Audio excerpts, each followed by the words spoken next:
Greetings, Rob Chassner. Continuing our study in Psalms, and we're going to pick up now in Psalm chapter 4. And notice that this is a lyric, praise lyric that is to be sung along with a string instrument. And so not only did David write these words as lyrics, he also wrote the music. So when David was writing this praise song in his mind, he was hearing it being played on a harp or a guitar kind of instrument. Verse 1, Hear me when I call, O God of my righteousness. You have relieved me of my distress. Have mercy on me and hear my prayer. Again, you can almost hear the passion, the urgency in his voice. There's a real intensity in David's devotional life, which is showing up in these lyrics. And that does not mean that emotional prayers move the heart of God and less emotional prayers do not. With the millions and millions of prayers that bombard the throne of God, it's not likely that God is selecting out one prayer over another, or saying something like, "Wow, that's a real emotional prayer. I'm going to look at that one first." No, but rather, his eyes are going across the world to and fro, looking for a heart that is complete for God. In other words, there are things which God cares about. There are things which God is passionate about, and likely God's eyes are going to and fro around the world.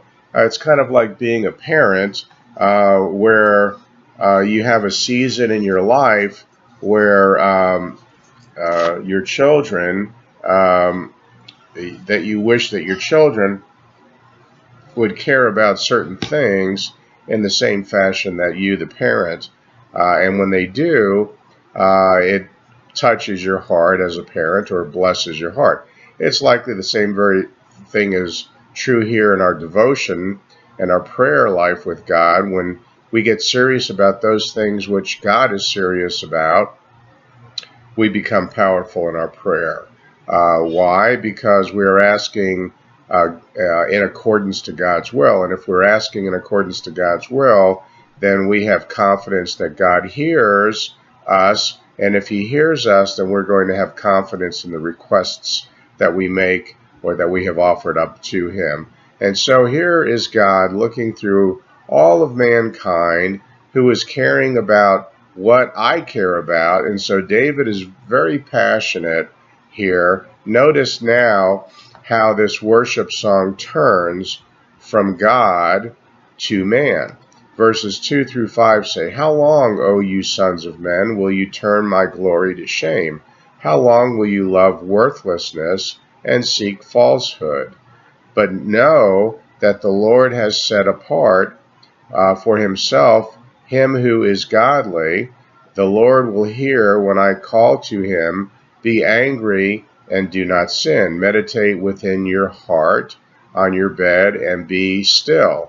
Offer the sacrifices of righteousness and put your trust in the Lord. David is saying to these men, we don't know what they have done, but apparently they've slandered him in some fashion, and they're stirring up trouble against David. And now David is saying to them, you better knock this off, whatever it is that you're doing. Notice he says, start thinking. Think about what you're doing. Think about what you're saying. How many times have we done something stupid in our life, and then when we're reflecting upon it, and then we ask ourselves, what in the world was I thinking? Chances are you weren't thinking, because you did something stupid. Okay, so David is saying, you're being stupid. And you need to start thinking about what this, then note about this, and then he says, get right with God. Start living righteously. Start offering worship to God. Begin to honor God. And what David is saying hey, I listen to God, I worship God, I'm living righteously, and as a result, God is listening to me, God hears my prayers, and if you will turn things around, God will listen to your prayers also. Now, the Bible tells us that there are many things which will keep God from hearing our prayers. Unbelief, not being sensitive to the needs around us. The Lord said through Solomon in Proverbs chapter 21, verse 13, he said, "He who shuts his ear to the cry of the poor will also cry himself and not be answered." Not listening when God calls upon you is another way to shut out God hearing your prayers. Bad marriages will hinder your prayer life. You remember Peter tells us that there must be harmony in our homes so that our prayer life will not be hindered. That's 1 Peter chapter 3, verse 7. David is telling us in these verses to start living righteously so that God will listen to our prayers. All right, let's look at verses 6, 7, and 8. There are many who say, "Who will show us any good? Lord, lift up the light of your countenance upon us. You have put gladness in my heart, more than in the season that the grain and wine increased. I will both lie down in peace and sleep, for you alone, O Lord, make me dwell in safety." All right, so we don't know all of the circumstances going on here. Likely people are lying about David during this rebellion, and as a consequence, many of the people who are around David, notice in verse 6, they are being very negative. There's always going to be negativity around you. There's always going to be people saying, this is not going to work out for you, or God is not going to help you in this situation. Yet David responds, "Lord, make your face shine upon me. Make your countenance shine." Notice that David is saying to God, "You have put gladness in my heart." Now, if you look at the original Hebrew word of that gladness, it's the same word of gladness that is used during times of prosperity. So even though David was going through a hard time, David is saying there is a degree of gladness in my heart that is equal to the happiness or the gladness that I have had during times of prosperity. You remember that Jesus told us in the book of John, the Gospel of John chapter 14, verse 27, he said, "Peace I leave with you, my peace I give to you. I do not give to you as the world gives. Do not let your hearts be troubled. Do not be afraid." When Jesus said that, it was nearly just hours from his torture and death. Yet he was calm. He was able to sing hymns unto God. As he was leaving the Passover Seder, that would have been Psalms 113 to 118. He was able to give himself to prayer all night in the Garden of Gethsemane. He was a man who was in perfect peace.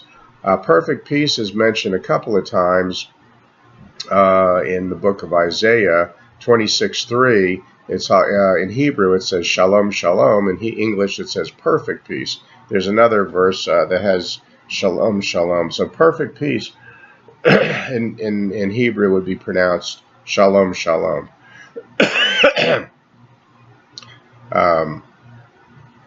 Jesus is saying to his disciples, my peace, that same peace which will sustain you in the darkest hours of your life, is what I'm giving you, not the peace that the world gives. Well, what is the peace that the world gives? Well, if you're current on your bills, your kids aren't in jail, your body doesn't have any severe problems at the moment, well, you think that your life is worth living. And when those things are not present in your life, our culture tells you that you're upset and you're not at peace. That is the peace of this world. And, by the way, what good is that kind of peace? And so David has the peace of the Lord, perfect peace. Notice that David says, I am going to lay down in peace. I'm going to sleep. Notice what he says next. For you alone, O Lord, make me dwell in safety. This is a guy who knows God. It is important that as you live your life and as you go through seasons of heartache, that you don't exchange those things which you do not, that you do know. Don't exchange things which you do know for those things which you do not know. We all know that God is good. We know that God is love. We know that God is not evil. We know that God is always having our best interest at heart. And these are the things which we do know. When something tragic happens in your life, and there could be many things, you lose somebody, a loved one, a divorce, you lose a job, all of these different tragic things which happen in your life, and you really can't make any sense about it, about what has happened. Let's not give up those things which we do know about God for those things which we don't know, or for those things which we cannot explain. That is what David is doing here. He has no answers. He has lots of negative people around him, but he says to God, I am going to lay down and I'm going to go to sleep because I know you, God. I know that safety is found in you. You are going to take care of me no matter what, and I am not going to let anyone talk me out of that. All right, that's Psalm 4. Thank you for viewing. Our next study will be in Psalm 5. Thank you for viewing and have a good day.